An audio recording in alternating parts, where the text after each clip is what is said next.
नमस्कार। आप सभी लोगों का पाटलिपुत्र जीके जीएस क्लासेज में हार्दिक स्वागत है। आज हम लोग संविधान सभा के बारे में चर्चा करेंगे। वह संविधान सभा जो भारत के संविधान का निर्माण किया, की मांग कब से प्रारंभ हुई, संविधान सभा का गठन किस प्रकार हुआ और संविधान सभा के द्वारा कौन कौन से कार्य किए गए। आज इस वीडियो में इन सभी बातों की चर्चा होगी। अगले वीडियो में संविधान सभा के द्वारा किस प्रकार संविधान का निर्माण किया गया, इसकी चर्चा करेंगे। तो शुरू करते हैं संविधान सभा की मांग को लेकर के। संविधान सभा की मांग जो है मुख्यतः वर्ष वाइज इसका अध्ययन करेंगे और सबसे पहले संविधान सभा की मांग के संदर्भ में हम वर्षों को क्रमबद्ध करते हैं, उसके बाद इसका अध्ययन करेंगे। 1895, 1922, 1924, 1928, 1934, 1934, 1938, 1938,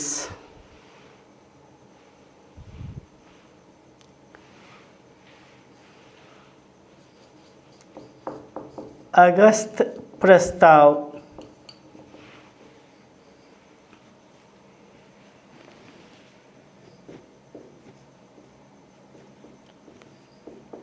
क्रिप्स प्रस्ताव, बेवेल योजना,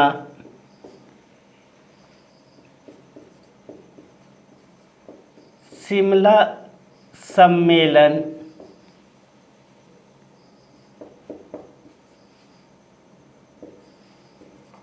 इटली की घोषणा,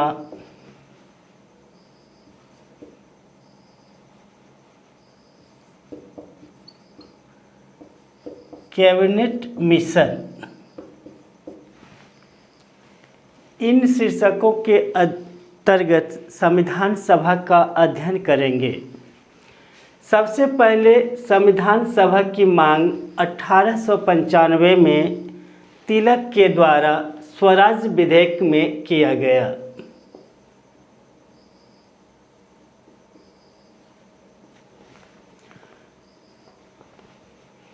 उसके पश्चात 1922 में महात्मा गांधी के द्वारा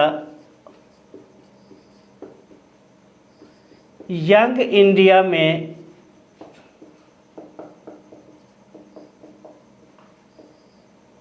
यह मांग किया गया कि भारतीय संविधान का निर्माण भारतीयों की इच्छा अनुसार होगा। पुनः 1934 में मोतीलाल नेहरू के द्वारा हाउस ऑफ कॉमन्स में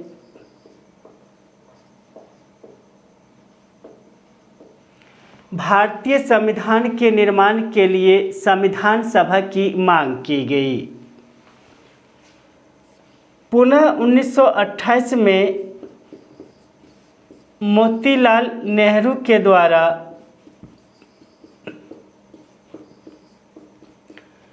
नेहरू रिपोर्ट प्रस्तुत की गई।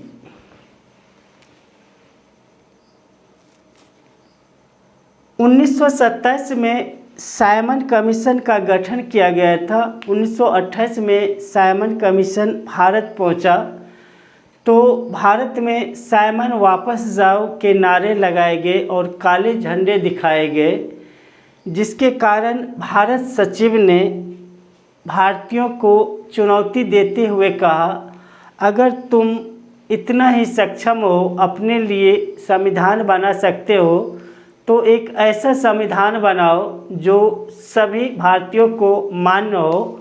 और इसी को चुनौती के रूप में स्वीकार करते हुए कांग्रेस ने मोतीलाल नेहरू की अध्यक्षता में एक समिति का गठन किया और इनकी अध्यक्षता में 8 सदस्यों की एक समिति ने एक संविधान का प्रारूप तैयार किया जिसे नेहरू रिपोर्ट के नाम से जाना जाता है।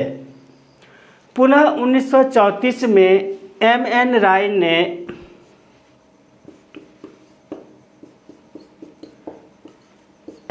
राय ने प्रत्यक्ष तरीके से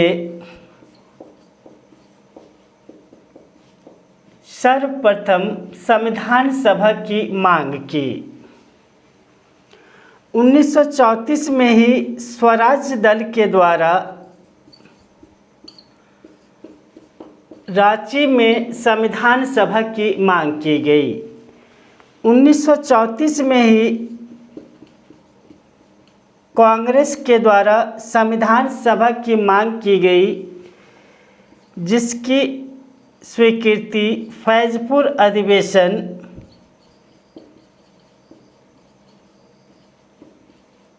में हुआ।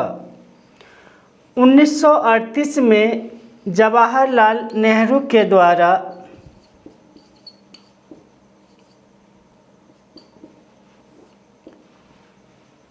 यह कहा गया कि भारतीय संविधान वयस्क मताधिकार के आधार पर गठित होगा।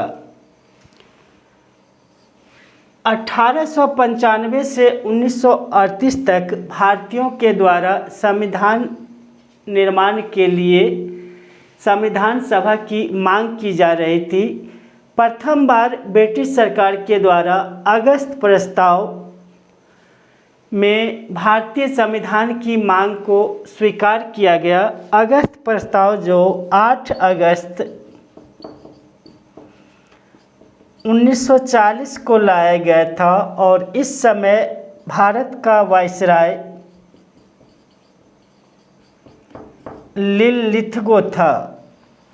अगस्त प्रस्ताव में यह प्रावधान किया गया कि युद्ध समाप्ति के बाद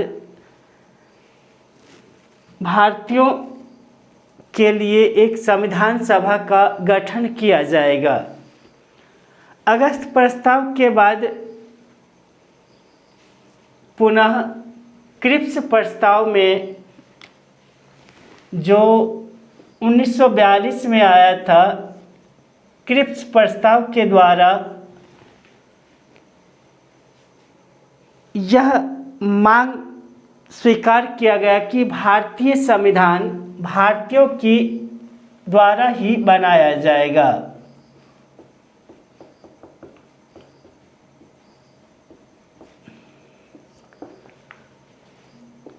बेबेल योजना लाया गया। बेबेल योजना के कई महत्वपूर्ण प्रावधान थे, जिसमें पहला प्रावधान यह था कि वायसराय एवं सेनापति के पद को छोड़कर शेष सभी पद भारतीय को दिए जाए। दूसरा, कार्यकारिणी परिषद में हिंदू और मुसलमान सदस्यों की संख्या समान हो। तीसरा, द्वितीय विश्व युद्ध की समाप्ति के बाद संविधान का निर्माण किया जाए।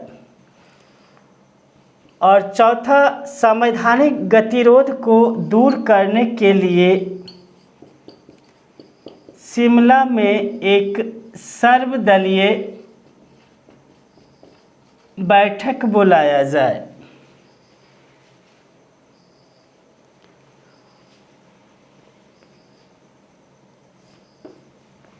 बेबेल योजना के बाद शिमला में 25 जून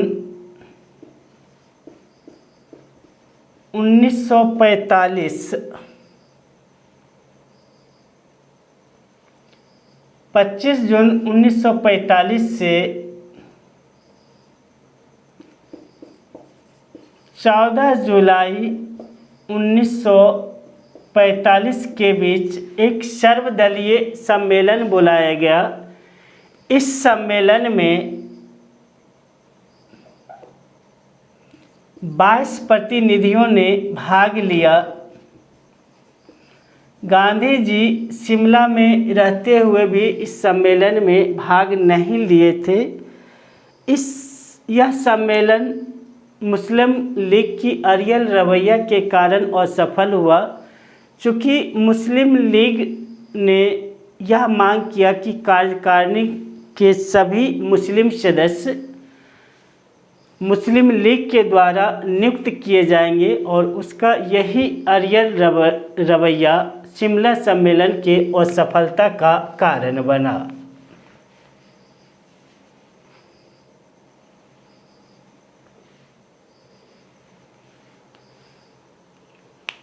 एक बार रिवाइज कर लेते हैं। संविधान सभा की सर्वप्रथम मांग तिलक के द्वारा स्वराज विधेयक में 1895 में हुई थी। 1922 में महात्मा गांधी यंग इंडिया में यह उद्गार व्यक्त किए थे कि भारतीय संविधान भारतीयों की इच्छा के अनुसार होगा।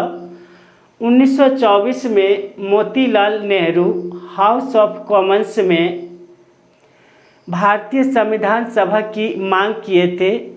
1928 में मोतीलाल नेहरू ने नेहरू रिपोर्ट प्रस्तुत किया था। 1934 में एम.एन. राय ने प्रत्यक्ष तरीके से सर्वप्रथम संविधान सभा की मांग किए थे। 1934 में स्वराज दल ने रांची में संविधान सभा की मांग किए थे। पुनः 1934 में कांग्रेस के द्वारा संविधान सभा की मांग की गई थी, जिसे फैजपुर अधिवेशन में पुष्टि की गई। 1938 में जवाहरलाल नेहरू के द्वारा यह मांग किया गया था कि संविधान सभा का गठन वयस्क मताधिकार के आधार पर किया जाए। पुनः अगस्त प्रस्ताव जो 8 अगस्त 1940 को लाया गया था, लिनलिथगो वायसराय थे, में यह स्वीकार किया गया कि भारतीयों के लिए एक संविधान सभा का गठन किया जाए और यह ब्रिटिश सरकार के द्वारा प्रथम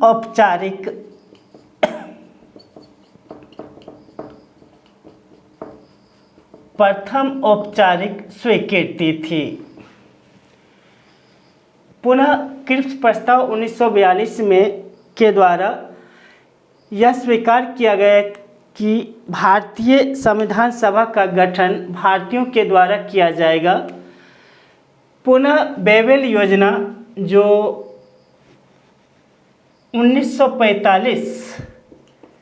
4 जून 1945 को लाया गया था, के द्वारा कई महत्वपूर्ण प्रावधान किए गए थे, जिसमें वायसराय एवं सेनापति के पद को छोड़ करके शेष सभी पद भारतीयों को दिए जाएंगे। साथ ही वायसराय की कार्यकारिणी में हिंदू और मुसलमान के पद समान रहेंगे।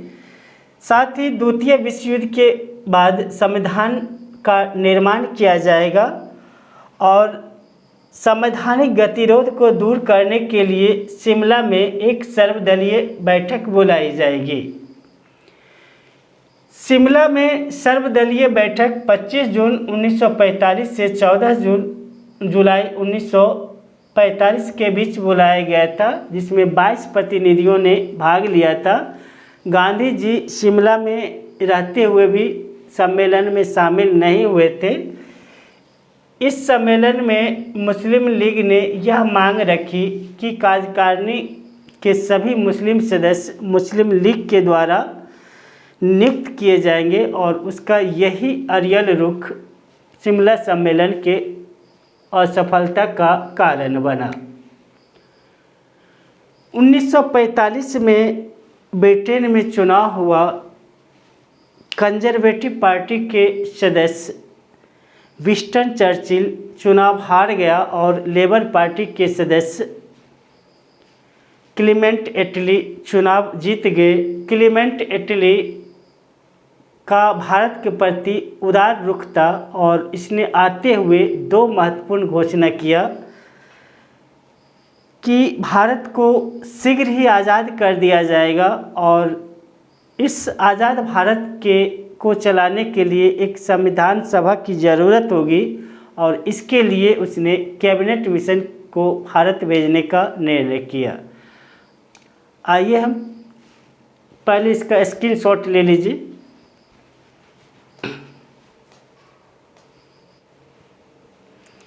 आइए हम लोग कैबिनेट मिशन के बारे में चर्चा करते हैं। कैबिनेट मिशन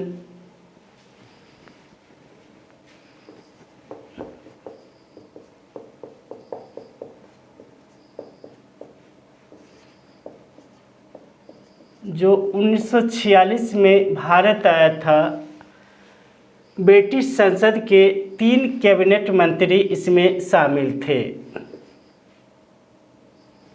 पहला सर पैथिक लॉरेंस,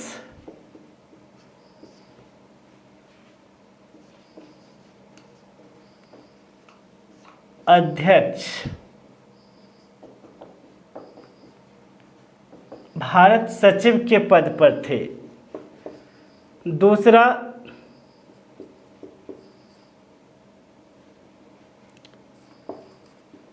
स्ट्रैफोर्ड क्रिप्स,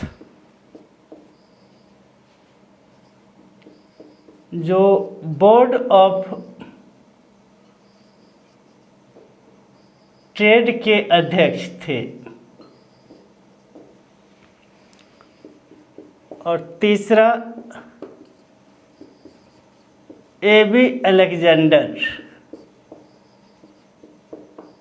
जो नौसेना मंत्री थे।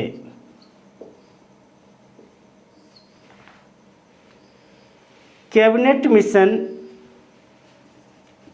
24 मार्च 1946 को भारत आया और यहाँ विभिन्न नेताओं से बातचीत करने के बाद 16 मई 1946 को अपनी सिफारिशें पेश किया। इसकी महत्वपूर्ण सिफारिशों में पहला, पाकिस्तान की मांग को अस्वीकार करते हुए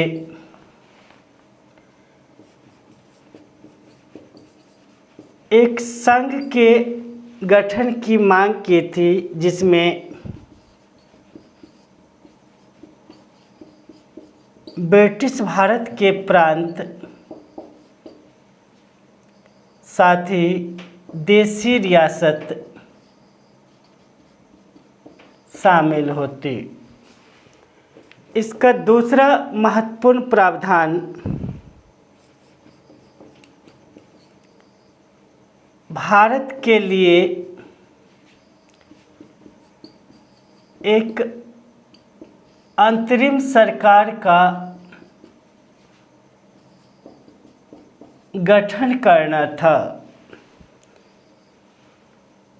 जिसमें सभी विभाग भारतीयों को सौंपे जाने थे और इसके अंतर्गत 2 सितंबर 1946 को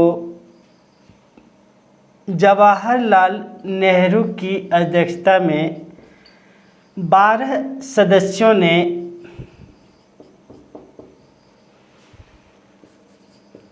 अंतरिम सरकार में शामिल हुए। प्रारंभ में मुस्लिम लीग अंतरिम सरकार में शामिल नहीं हुई थी, लेकिन बाद में बेवेल के कहने पर 5 सदस्यों ने अंतरिम सरकार में शामिल हुआ। कैबिनेट मिशन का तीसरा महत्वपूर्ण प्रावधान संविधान सभा के गठन को लेकर है। कैबिनेट मिशन के अनुसार संविधान सभा में कुल 389 सदस्य शामिल होते, जिसमें 292 सदस्य ब्रिटिश प्रांत से, 93 देसी रियासत से तथा 4 कमिश्नरी क्षेत्र से। कमिश्नरी में अजमेर, बलूचिस्तान, कुर्ग एवं दिल्ली शामिल थे।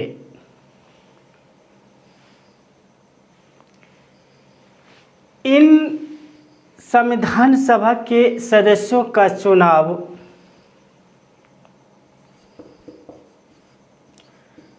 प्रांतीय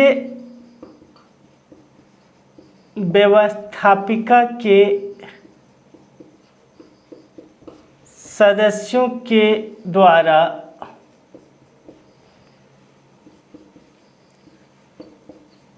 एकल संक्रमणीय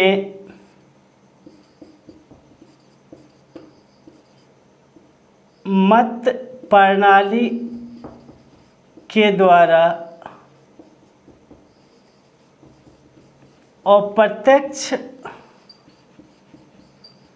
चुनाव के द्वारा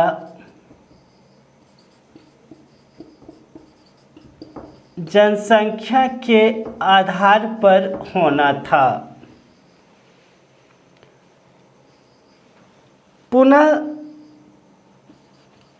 प्रत्येक सदस्य 10 लाख जनसंख्या का प्रतिनिधित्व करते। संविधान सभा में 292 प्लस 4 अर्थात ब्रिटिश प्रांत के और कमिश्नरी के सदस्य अप्रत्यक्ष ढंग से निर्वाचित होते, जबकि 93 सदस्य जो देसी रियासत से थी मनोनीत होती। इस प्रकार संविधान सभा के सदस्य निर्वाचित और मनोनीत दोनों थे। संविधान सभा के सदस्यों को 3 वर्गों में बांटा गया था। सामान्य के अंतर्गत 213, मुस्लिम के अंतर्गत 79 एवं सिख के अंतर्गत 4 सदस्य थे। एक बार पुनः रिकॉल करते हैं। कैबिनेट मिशन, जिसमें 3 ब्रिटिश मंत्रिमंडल के सदस्य शामिल थे। सर पैट्रिक लॉरेंस अध्यक्ष थे, भारत सचिव के पद पर थे। Stafford Cripps Board of Trade के अध्यक्ष थे। एबी अलेक्जेंडर नौसेना मंत्री थे। ने 24 मार्च 1946 को भारत आए। यहाँ विभिन्न नेताओं से बातचीत के बाद 16 मई 1946 को अपनी सिफारिशें प्रस्तुत की।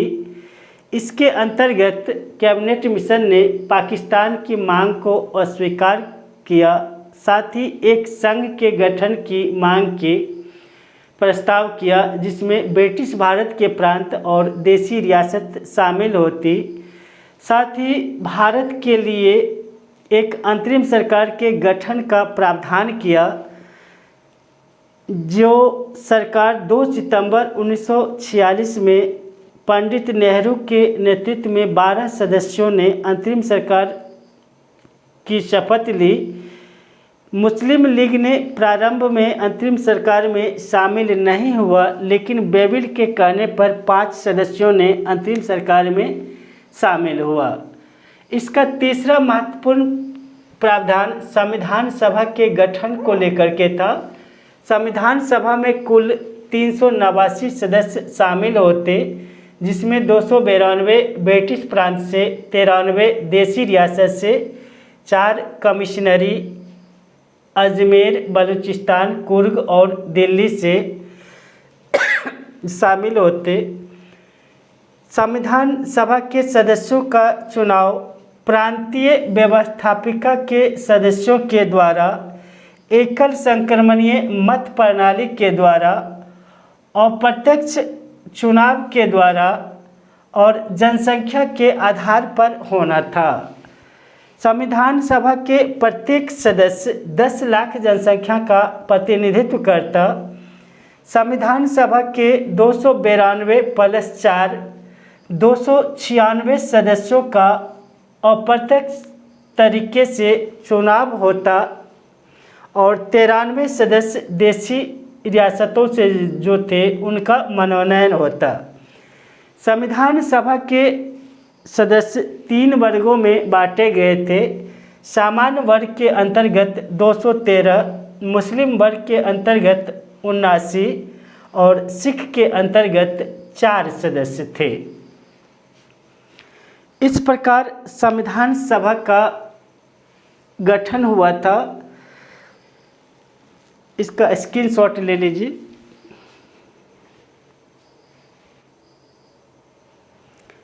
कैबिनेट मिशन और देसी रियासत के बीच सीटों के बंटवारे को लेकर विवाद चल ही रहा था कि कैबिनेट मिशन ने जुलाई 1946 में चुनाव प्रारंभ करा दिया 296 सीटों के लिए। HBR आयंगर चुनाव अधिकारी थे। इस चुनाव में कांग्रेस को 208, मुस्लिम लीग को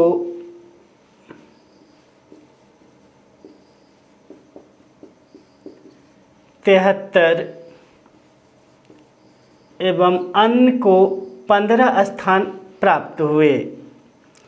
इसमें निर्दलीय 8 थे। मुस्लिम लीग को पर्याप्त सीट न मिलने के कारण मुस्लिम लीग ने संविधान सभा का बहिष्कार किया और इसने अलग से संविधान सभा की मांग की। साथ ही इसने 16 अगस्त 1946 को प्रत्यक्ष कार्रवाई दिवस मनाया और इसमें सांप्रदायिक दंगा फैल गया था और इसके बाद संविधान सभा का पुनर्गठन माउंटबेटन योजना के आधार पर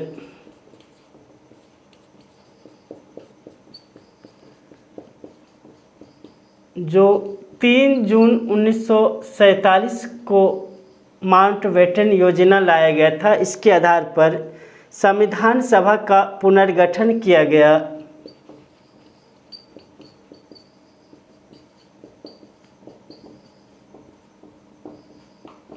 और पुनर्गठित संविधान सभा में सदस्यों की संख्या 324 रखी गई, जिसमें 235 ब्रिटिश प्रांत से और 89 देसी रियासतों से शामिल होते।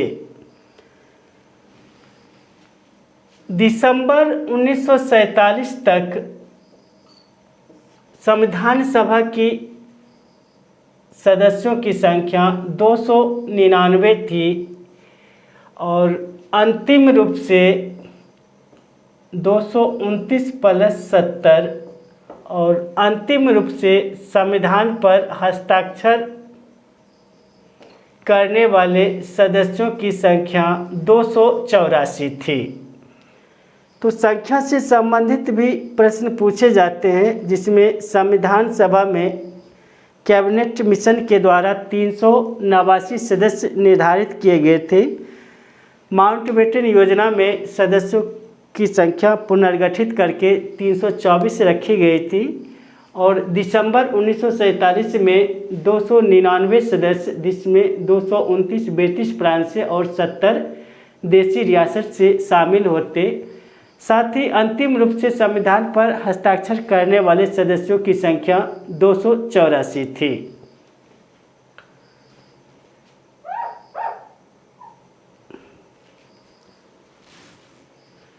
संविधान सभा में सर्वाधिक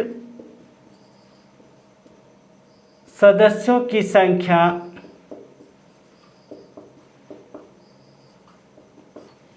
संयुक्त प्रांत से 55, सबसे कम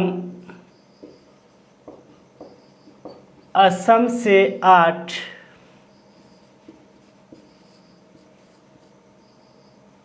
देशी रियासत में सर्वाधिक मैसूर से 7,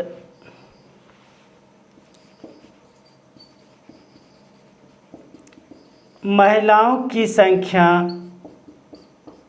15, वकीलों की संख्या 12, एससी की संख्या 26, एसटी की संख्या 33,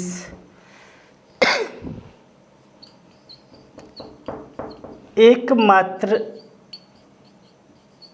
मुस्लिम महिला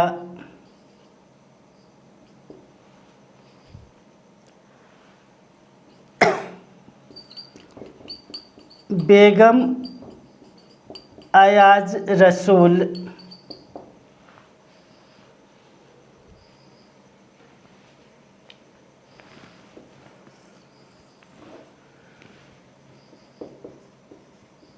एकमात्र एससी महिला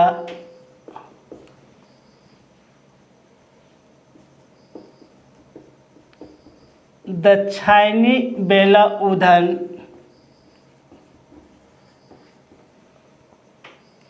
तथा एकमात्र देशी रियासत से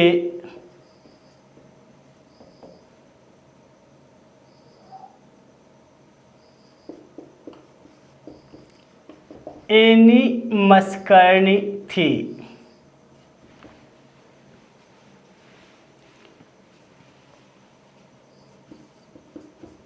BN राव संविधान सभा के संवैधानिक सलाहकार थे तथा इन्होंने संविधान का प्रारूप तैयार किए।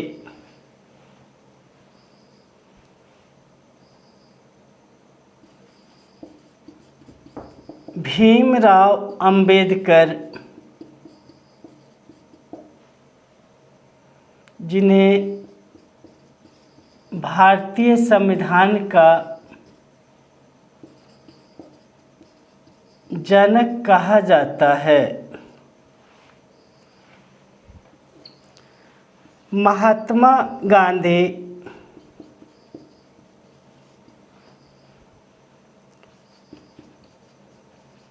मोहम्मद अली जिन्ना एवं BN राव संविधान सभा के सदस्य नहीं थे। एक बार रिकॉल करते हैं। जुलाई 1946 में संविधान सभा के लिए चुनाव प्रारंभ हुआ। HBR आयंगर चुनाव अधिकारी थे। चुनाव में कांग्रेस को 208 सीट, मुस्लिम लीग को 73 सीट तथा अन्य को 15 स्थान मिले थे। मुस्लिम लीग को पर्याप्त स्थान न मिलने के कारण इसने संविधान सभा का बहिष्कार किया। साथ ही प्रत्यक्ष कार्रवाई दिवस 16 अगस्त 1946 को मनाया और माउंटबेटन योजना के आधार पर संविधान सभा का पुनर्गठन हुआ तथा भारत का विभाजन भी माउंटबेटन योजना के आधार पर किया गया। माउंटबेटन योजना के अनुसार संविधान सभा का पुनर्गठन हुआ और पुनर्गठित संविधान सभा में 324 सदस्य रखे गए, जिसमें 235 ब्रिटिश प्रांत से और 89 देशी रियासत से सदस्य शामिल होते। दिसंबर 1947 में संविधान सभा सदस्यों की संख्या 299 थी, जिसमें 229 ब्रिटिश प्रांत से और 70 देशी रियासत से शामिल होते। संविधान सभा पर अंतिम रूप से हस्ताक्षर करने वाले सदस्यों की संख्या 284 थी। संविधान सभा में सर्वाधिक सदस्यों की संख्या ब्रिटिश प्रांत से संयुक्त प्रांत से 55 थे, जबकि सबसे कम असम से 8 थे। देशी रियासतों में सर्वाधिक मैसूर से 7 थे। महिलाओं की संख्या 15 थी, वकीलों की संख्या 12, एससी की संख्या 26, एसटी की संख्या 33। एकमात्र मुस्लिम महिला बेगम अयाज रसूल थी। एकमात्र एससी महिला दक्षायनी बेलाउदन थी। एकमात्र देशी रियासत से एनी मस्करनी थी। संविधान सभा में महात्मा गांधी, मोहम्मद अली जिन्ना एवं BN राव शामिल नहीं थे। ये संविधान सभा के सदस्य नहीं थे। BN राव संवैधानिक सलाहकार थे। ये संविधान के प्रारूप तैयार किए थे और इन्होंने निःशुल्क सेवा किए थे। BN राव एक सिविल सेवक थे, कलकत्ता के जज थे और ICJ के जज भी थे और इन्होंने भारत के साथ म्यांमार के संविधान का भी प्रारूप तैयार किए थे। भीमराव अंबेडकर, जिन्हें भारतीय संविधान का जनक माना जाता है, पहले मुंबई से चुनाव लड़े थे, निर्दलीय चुनाव लड़े थे, लेकिन वो हार गए। पुनः मुस्लिम लीग के टिकट पर जयसुर खुलना से चुनाव जीत करके संविधान सभा में आए थे और पुनः माउंटबेटन योजना के अनुसार संविधान सभा के पुनर्गठन के बाद यह सीट पाकिस्तान में चला गया, जिसके कारण भीमराव अंबेडकर भारतीय संविधान सभा के सदस्य नहीं रहे, उनकी सदस्यता समाप्त हो गई। पुनः MR जैकर के स्थान पर बम्बई से वो भारतीय संविधान सभा में चुन कर के आए और इतना काम किए कि इन्हें भारतीय संविधान के जनक के रूप में जाना जाता है।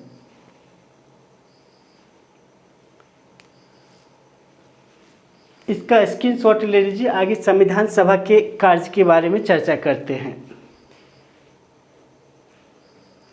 आइए संविधान सभा के कार्य के बारे में चर्चा करते हैं। संविधान सभा का मुख्य कार्य संविधान का निर्माण करना था।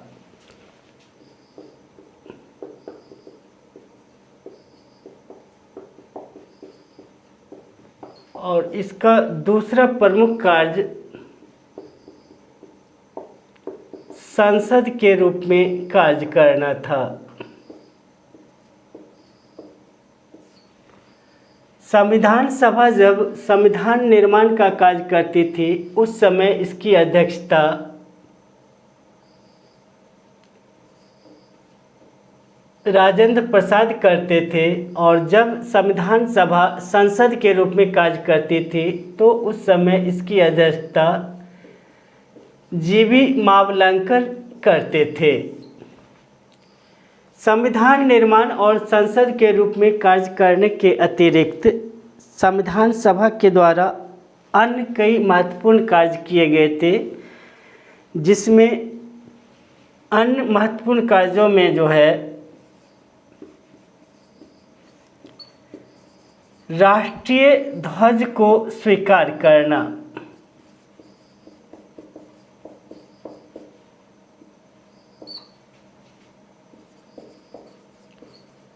22 जुलाई 1947 राष्ट्रीय ध्वज की लंबाई और चौड़ाई का अनुपात 3:2 है।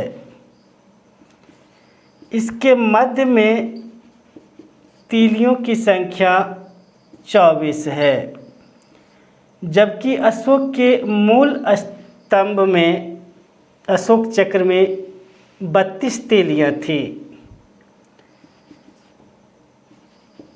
राष्ट्रीय ध्वज का डिजाइन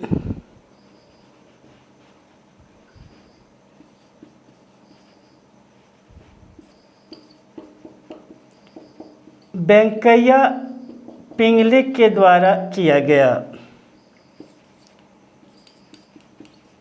जबकि सर्वप्रथम इसे मैडम भीकाजी कामा ने 1907 में स्टुटगार्ट, जर्मनी में फहराई थी।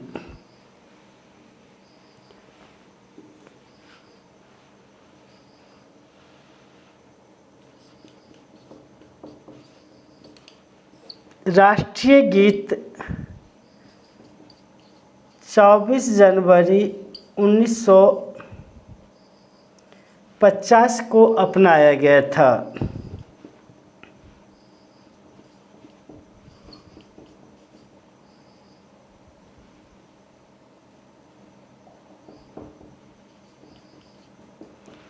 वंदे मातरम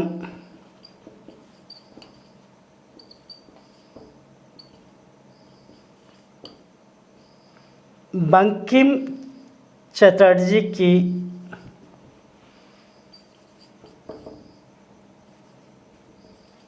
आनंद मठ में रचना की गई है और राष्ट्रीय गीत को पहली बार 1896 के कलकत्ता अधिवेशन में गाया गया था।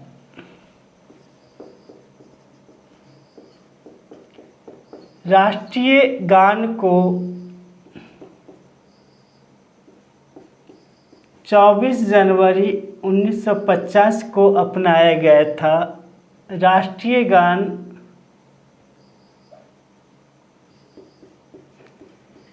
जन गण मन है और इसे रविंद्रनाथ टैगोर ने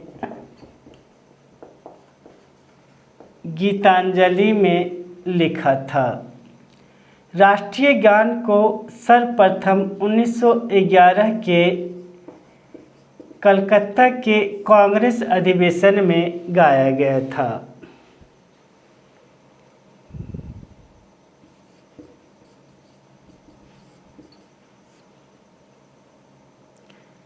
राष्ट्रीय प्रतीक चिन्ह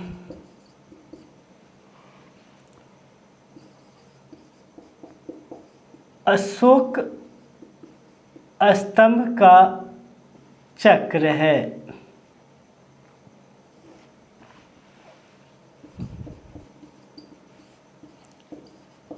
राष्ट्रीय वाक्य सत्यमेव जयते।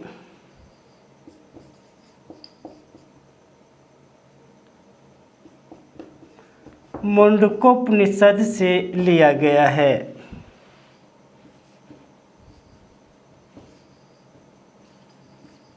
राष्ट्रीय कैलेंडर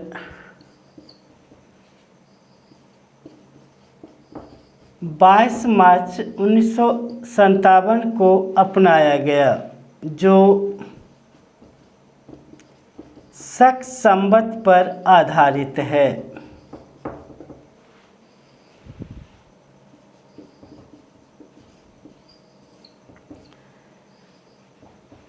राष्ट्रीय पशु बाघ,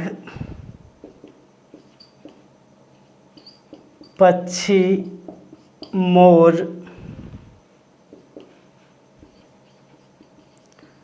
पुष्प कमल,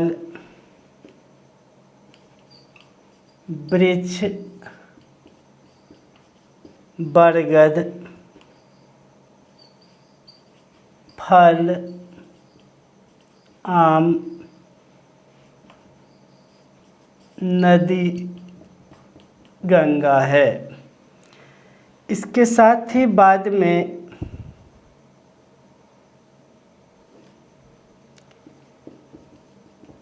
राष्ट्रीय जलीय जीव डॉल्फिन को घोषित किया गया है। एक बार पुनः रिवाइज करते हैं। संविधान सभा के कार्य के अंतर्गत सबसे महत्वपूर्ण कार्य संविधान का निर्माण करना है। दूसरा महत्वपूर्ण कार्य संसद के रूप में कार्य करना है। संविधान निर्माण के समय इसकी अध्यक्षता राजेंद्र प्रसाद करते थे, जबकि संसद के रूप में कार्य करते समय इसकी अध्यक्षता जीवी मावलंकर करते थे।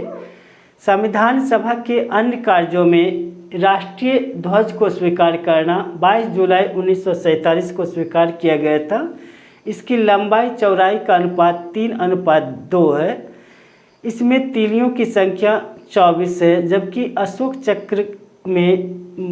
चक्र में 32 तीलियाँ थी। इसका डिजाइन वेंकैया पिंगले के द्वारा तैयार किया गया, जबकि सर्वप्रथम मैडम भिकाजी कामा द्वारा 1907 में स्टुटगार्ट जर्मनी में फहराया गया था।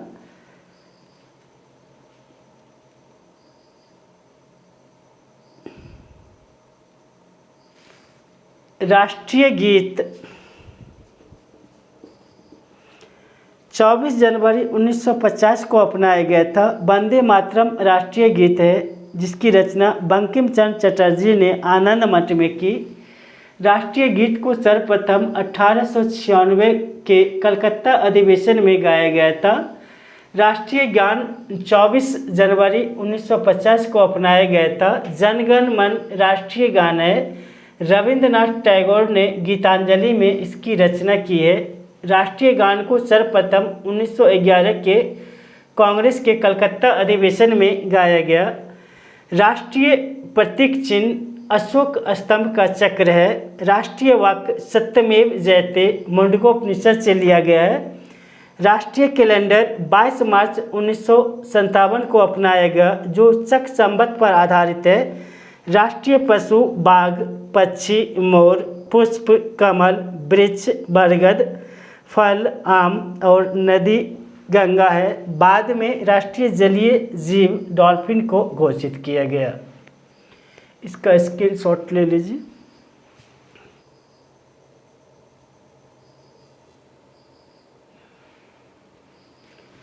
आइए हम लोग संविधान सभा के बारे में विभिन्न व्यक्तियों के विचार के बारे में चर्चा करते हैं। संविधान सभा के संबंध में नेहरू ने बताया कि संविधान सभा एक चलायमान राष्ट्र है।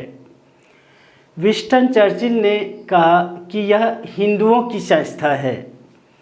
आइवर जेनिंग्स ने कहा कि यह वकीलों का स्वर्ग है, जबकि ग्रेनविले आइस्टेन ने कहा कि कांग्रेस ही संविधान सभा है और संविधान सभा ही कांग्रेस है।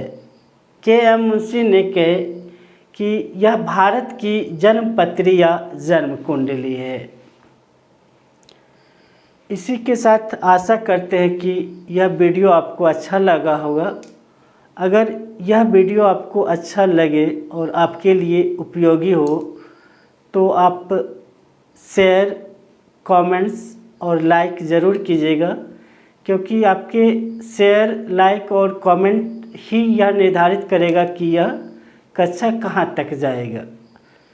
मिलते हैं अगले वीडियो में, तब तक के लिए धन्यवाद।